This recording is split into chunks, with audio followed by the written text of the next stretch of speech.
Okay, so we've got these Lewis theory drawings where we've got pi bonds, and we've got the hard reality that molecular orbital theory is saying that there's a lot of molecular orbitals being generated that are not localized among the atoms like we draw in Lewis theory. Why are we discussing this? Well, molecular orbital theory I've been praising a lot. It's a really hard theory to work with, particularly with something like organic molecules. It's near impossible to work with molecular orbital theory by hand. And so what was done was historically we kind of took a lot of general conclusions drawn from molecular orbital theory and used those to kind of generate guidelines for determining when certain conditions were met.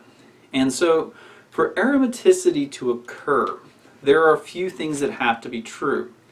First, we have to have 4n plus 2 electrons, meaning that if we were to draw our Lewis structure from scratch and we were to look at the number of pi electrons, the number of electrons are contained in pi bonds or p orbitals, that would have to equal some 4n plus 2 number where n is an integer. So 2, 6, 10, 14.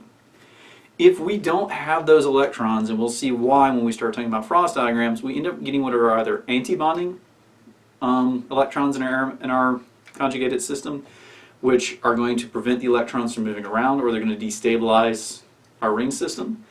The second is that if we get non-bonding, which you're going to get if you don't have the 4n plus 2, you'll end up getting electrons that basically don't move. So what we're looking for with aromaticity is lability in the electrons. Can they move around from atom to atom?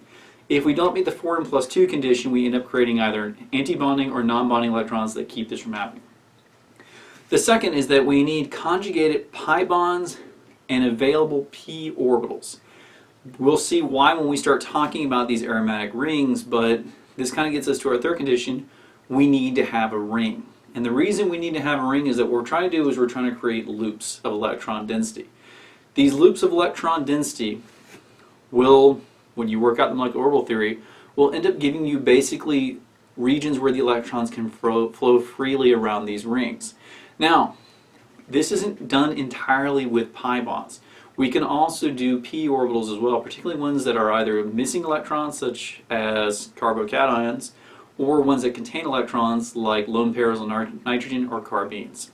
So this is where we're building to, but we needed that MO theory framework to kind of get us started to understand where it's coming from. Next video, frost circles. Hopefully I can explain to you where they come from, but again, once we put this all together, those three conditions will hopefully make a ton of sense.